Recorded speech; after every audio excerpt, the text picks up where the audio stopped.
नमस्ते प्यारे साथियों, स्वागत है आप सबका फिर से एक नई क्लास के अंदर।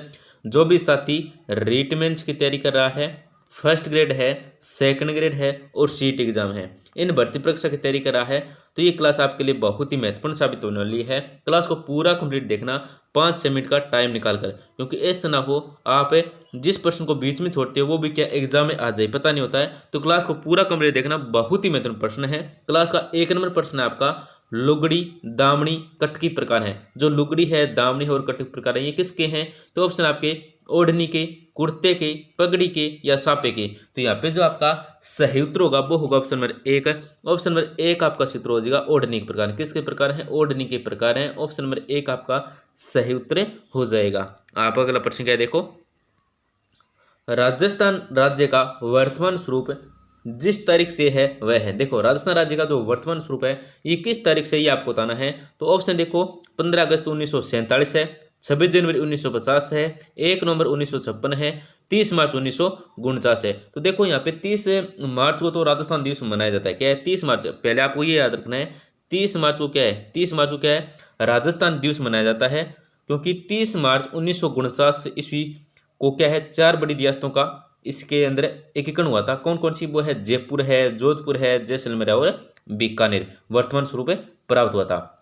परंतु 1 नवंबर क्या है? 1 नवंबर, ये आपको याद रखना, इसका राइट आंसर क्या होगा? 1 नवंबर 1956 को एकीकरण पूरा होने के बाद वर्तमान राजस्थान अस्तित्व में आया था। क्या वर्तमान है वो राजस्थान के अस्तित्व में आया था 1 नवंबर 1956 को। आपको ये भी तारीख याद रखनी है, 26 जनवरी 1950 है।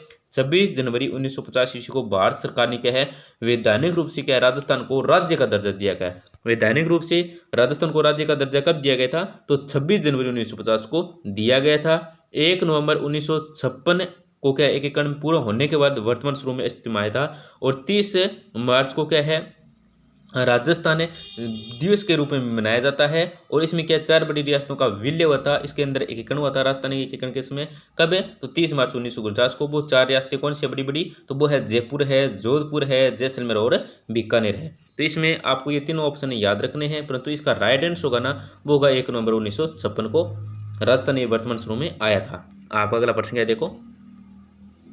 निम्नलिखित नृत्यों में से किस नृत्य में केवल स्त्रियां भाग लेती हैं? देखो यहाँ पे नृत्य इनमें से कौन सा नृत्य है जिसमें केवल स्त्रियां ही क्या है, भाग लेती है? तो ऑप्शन आपके कच्ची घोड़ी है, लुम्बर है, मौर्य नृत्य है या गैर नृत्य है। तो यहाँ पे जो आपका सूत्र होगा ना, वो होगा ऑप्शन नंबर 2। ऑप्शन नंबर 2 आपका सूत्र होगा। यहाँ पे लुम्बर नहीं आएगा, घूमर आएगा। क्या है? घूमर आएगा। यहाँ पे थोड़ी मिस्टेक हुई है, घूमर नृत्य होगा, लुम्बर कोई नृत्य नहीं है, घूमर नृत्य। कौन सा? घूमर नृत्य, घूमर। यहाँ पे घूमर आएगा। तो जो नृत्य कौन सा है, वो केवल घूमर नृत्य। इसमें क्या है, केवल इस तरह ही भाग लेती है। तो ऑप्शन नंबर 2 है ना, ये आपका सूत्र होगा। थोड़ी मिस्टेक होगा, घुल्लुमर नहीं घूमर आएगा। आप अगला प्रश्न क्या देखो।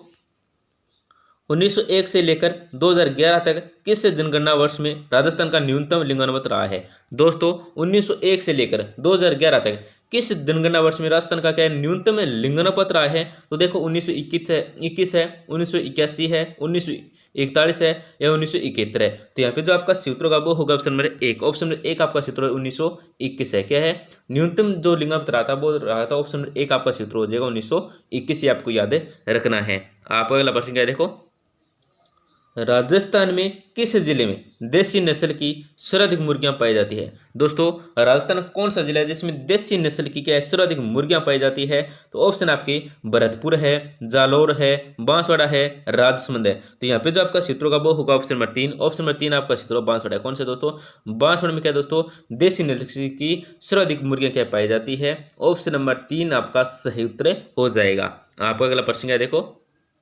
गंगा नदी के पाट को हनुमानगढ़ में कहा जाता है। दोस्तों, जो गंगा नदी का पाट है उसको हनुमानगढ़ में क्या कहा जाता है? तो ऑप्शन देखो, चौबीही, बग्गी, नेहड़ या नाली। तो यहाँ पे जो आपका सूत्र होगा वो होगा ऑप्शन नंबर 4। ऑप्शन नंबर 4 है ना, नाली। ये कहते हैं दोस्तों, गंगा नदी के पाट को हनुमानगढ़ में क्या कहा जाता है? नाली कहा जाता है। ऑप्शन नंबर 4 आपका सही उत्तर हो जाएगा। आपका अगला प्रश्न क्या देखो। निम्न में से 19वीं सदी का सबसे भयानक भील विद्रोह कौन सा था? दोस्तों, आपको यहाँ बताना है इन 4 ऑप्शन में ऐसा कौन सा ऑप्शन है जो क्या है दोस्तों, 19वीं सदी का सबसे भयानक भील विद्रोह था। तो देखो, बप्पारावल का भील विद्रोह है, भील विद्रोह 1860। जहाजपुर विद्रोह है या 1839 1842 का भील विद्रोह है। तो यहाँ पे जो आपका सूत्र होगा ना वो क्या होगा, ऑप्शन नंबर 1 होगा। ऑप्शन नंबर 1 आपका सूत्र होगा। बप्पा रावल का जो भील विद्रोह है ये 19वीं सदी का सबसे भयानक भील विद्रोह था। ऑप्शन नंबर 1 आपका सूत्र हो जाएगा।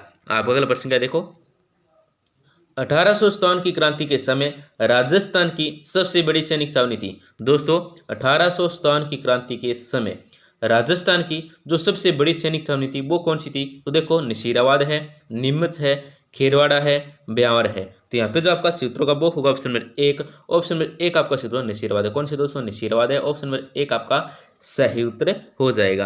आपका अगला प्रश्न क्या देखो, कर्नल जेम्स टोड ने चौहानों को माना है। दोस्तों कर्नल जेम्स टोड ने चौहानों को माना है, क्या माना है, ब्राह्मण माना है, चंद्रवंशी माना है, विदेशी माना है या सूर्यवंशी माना है। तो यहाँ पे जो आपका सूत्र का वो होगा ऑप्शन नंबर 3 विदेशी माना है। कर्नल जेम्स टोड ने क्या दोस्तों चौहानों को विदेशी माना है। ऑप्शन नंबर 3 आपका सही उत्तर हो जाएगा।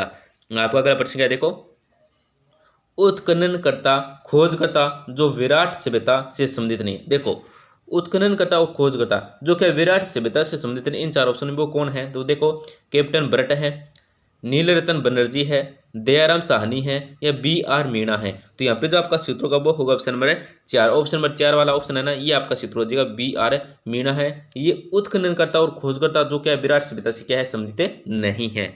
आप अगला प्रश्न क्या देखो, प्रबंध चिंतामणि का लेखक था। दोस्तों प्रबंध चिंतामणि का जो लेखक है ये कौन था, तो देखो महेंद्र है, मेरुतंग है, खेतसी सांद्र है और बैजनाथ है। तो यहाँ पे जो आपका सूत्र का वो होगा ऑप्शन नंबर 2। ऑप्शन नंबर 2 आपका सूत्र मेरुनाथ है। कौन है, मेरुतंग है, मेरुतुंग है, कौन है, मेरुतंग है, मेरुतुंग है। ऑप्शन नंबर 2 आपका सूत्र हो जाएगा। आप अगला प्रश्न क्या देखो, मेवाड़ में दीपावली के अवसर पर छोटे छोटे बच्चों को की टोलियों द्वारा घर घर जाकर गाया जाने वाला गीत है। देखो दोस्तों मेवाड़ में दीपावली के अवसर पर छोटे छोटे बच्चों की टोलियों द्वारा घर घर जाकर जो गाया जाने वाला गीत है ये कौन सा है, तो ऑप्शन है पंसीड़ा है, हरणी लौड़ी है, जुलरिया है, लूर गीत है। तो यहाँ पे जो आपका सूत्र होगा ना वो क्या होगा, ऑप्शन नंबर 2 होगा, हरणी है। क्या दोस्तों, हरणी या लौड़ी है। ऑप्शन नंबर 2 आपका सूत्र हो जाएगा। बहुत ही महत्वपूर्ण प्रश्न है। आपका अगला प्रश्न क्या देखो, निम्न में व्यावसायिक नृत्य नहीं है। दोस्तों निम्न में जो व्यावसायिक नृत्य है नहीं है वो कौन सा नहीं है पूछा है नहीं पूछा है, नहीं पूछा है। देखो बवाई है, चरी है, कच्ची घोड़ी है या उड़ंगा है। तो यहाँ पे जो आपका सूत्र का वो होगा ऑप्शन नंबर 4। जो व्यवसायिक नृत्य नहीं है वो है उड़ंगा। ये सभी व्यवसायिक नृत्य है परंतु ये क्या व्यवसायिक नृत्य नहीं है। ऑप्शन नंबर 4 आपका सही उत्तर हो जाएगा। आपका अगला प्रश्न क्या देखो, श्राग प्रतिक्रमण सूत्रचूर्णी नाम चित्रित ग्रंथ राजस्थान की शैली में है। दोस्तों श्राग प्रतिक्रमण सूत्रचूर्णी नामक जो चित्रित ग्रंथ है ये राजस्थान किस शैली से है में है, तो देखो मेवाड़ शैली है, किशनगढ़ शैली है, बूंदी शैली है या नाथ द्वारा शैली है। तो यहाँ पे जो आपका सही उत्तर होगा ना दोस्तों वो क्या होगा, ऑप्शन नंबर 1 हो जाएगा। ऑप्शन नंबर 1 आपका सही हो जाएगा, मेवाड़ शैली। कौन से दोस्तों, मेवाड़ शैली से ये है। ऑप्शन नंबर 1 आपका सही उत्तर हो जाएगा। आप अगला प्रश्न क्या देखो, बिश्नोइयों का कुंभ कहा जाने वाला जम्बेश्वर जी का मेला कहाँ आयोजित होता है। दोस्तों बिश्नोइयों का कुंभ कहा जाने वाला जो जम्बेश्वर जी का मेला है ये कहाँ पे आयोजित होता है, तो देखो मुकाम है, महामिंद्र है, जम्बा है या कोलुमंड है। तो यहाँ पे जो आपका सूत्र का वो होगा ऑप्शन नंबर 1। ऑप्शन नंबर 1 आपका सूत्र हो जाए। जो जम्बेश्वर जी का मेला आयोजित होता है ये होता है मुकाम में, जो बिश्नोई का कुंभ कहा जाने वाला मेला है। ऑप्शन नंबर 1 आपका सही उत्तर हो जाएगा। आगे अगला प्रश्न क्या देखो, अतारकिन का दरवाजा राजस्थान के निम्न में से किस जिले में स्थित है। दोस्तों जो अतारकन का दरवाजा है ये कौन से जिले में स्थित है, तो अजमेर है, नागौर है, सांबर है, सरवाड़ा है। तो यहाँ पे जो आपका सूत्र का वो होगा ऑप्शन नंबर 2। ऑप्शन नंबर 2 आपका सूत्र, अतारकन का दरवाजा है ये नागौर में है। कहाँ पे, नागौर में। ऑप्शन नंबर 2 आपका सही उत्तर हो जाएगा। आप अगला प्रश्न क्या देखो, अलवर कौन सी झील के लिए प्रसिद्ध है। दोस्तों जो अलवर है ये कौन सी झील के लिए प्रसिद्ध है, ऑप्शन है मोती झील, रामगढ़ झील, मावठा झील और सीली सेठ झील। तो यहाँ पे जो आपका सूत्र का वो होगा ऑप्शन नंबर 4। ऑप्शन नंबर 4 आपका सूत्र सीली सेठ झील है। ऑप्शन नंबर 4 क्या आपका सूत्र हो जाएगा। आपका अगला प्रश्न क्या देखो, निम्न में से कौन सी नदी बेड़स नदी की सहायक नदी नहीं है। दोस्तों कौन सी नदी है जो बेड़स नदी की सहायक नदी नहीं है, ऑप्शन देखो ओराई है, चंद्रभागा है, गंभीरी है, गुजरी है। तो यहाँ पे तो आपका सूत्रों का वो होगा ऑप्शन नंबर 2। ऑप्शन नंबर 2 आपका सूत्र चंद्रभागा है। चंद्रभागा ये क्या दोस्तों, बेड़स नदी की सहायक नदी है। ऑप्शन नंबर 2 आपका सूत्र हो जाएगा। आप अगला प्रश्न क्या देखो, महाराणा प्रताप कृषि व तकनीकी विश्वविद्यालय कहाँ स्थित है। दोस्तों महाराणा प्रताप कृषि वह तकनीकी विश्वविद्यालय ये कहाँ पे स्थित है? तो ऑप्शन देखो जयपुर है, उदयपुर है, बीकानेर है, जोधपुर है। तो यहाँ पे जो आपका सूत्र होगा वो होगा ऑप्शन नंबर 2। ऑप्शन 2 आपका सूत्र हो जाएगा उदयपुर में। कहाँ पे? उदयपुर में। ऑप्शन 2 आपका सूत्र हो जाएगा। आप अगला प्रश्न क्या देखो, सीताबढ़ी पशु मेला किस जिले में बढ़ता है? दोस्तों जो सीताबढ़ी पशु मेला है ये कौन सी जिले में बढ़ता है? तो ऑप्शन है बाना है, राजसमंद है, बूंदी है और डीग है। तो यहाँ पे जो आपका सूत्र होगा वो होगा ऑप्शन नंबर 1। ऑप्शन नंबर 1 आपका सूत्र बाना है। कौन सा है दोस्तों? बाना है। ऑप्शन नंबर 1 आपका सूत्र हो जाएगा। तो दोस्तों क्लास को जरूर लाइक करें। क्लास के अंत में आपसे छोटी सी गुजारिश रहती है, बस आपको क्लिक ही करना होता है। क्लास को जरूर लाइक करें, अपने दोस्तों के साथ जरूर शेयर करें, जिससे वे भी महत्वपूर्ण प्रश्न देख सकें। और आपको राजस्थान जी के किसी भी टॉपिक से, कौन से भी इतिहास है, भूगोल है, कला से संबंधित प्रश्न चाहिए तो आप हमें कमेंट में बता सकते हैं। धन्यवाद, मिलते हैं अगली क्लास में।